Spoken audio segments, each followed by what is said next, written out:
بسم اللہ الرحمن الرحیم۔ السلام علیکم دوستو، میں ہوں آپ کا ہوسٹ شکر۔ دوستو آج آپ کو جو حدیث بیان کرنے جا رہا ہوں وہ لوگوں کے بارے میں ہے جو کہتے ہیں کہ اسلام میں باطن کے بارے میں کوئی فرمان نہیں ہے۔ مثلا اگر اہل تصوف یا کوئی صوفی شاعر اپنے کلام میں باطن کا ذکر کرتا ہے تو اہل شریعت ہیں وہ لوگ جو تصوف کے خلاف اس کو جھٹلاتے ہیں۔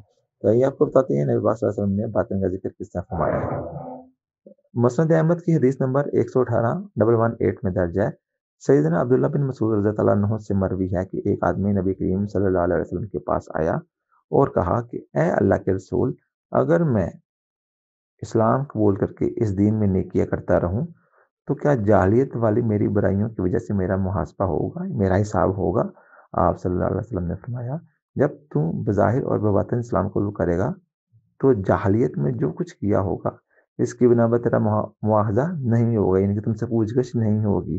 لیکن اگر تم بظاہر اسلام قبول کرے گا نہ کہ بباطن تو اگلی پچھلی یعنی ہر برائی پر تیرا مواخذہ کیا جائے گا۔ اس حدیث سے ثابت ہوتا ہے کہ اکثر جو لوگ بابا بلے شاہ کا کلام پڑھتے ہیں یا علامہ اقبال کا کلام پڑھتے ہیں اس میں یہ ذکر آتا ہے کہ زبانی کلمہ ہر کوئی پڑھتا ہے، دل دا کلمہ کوئی۔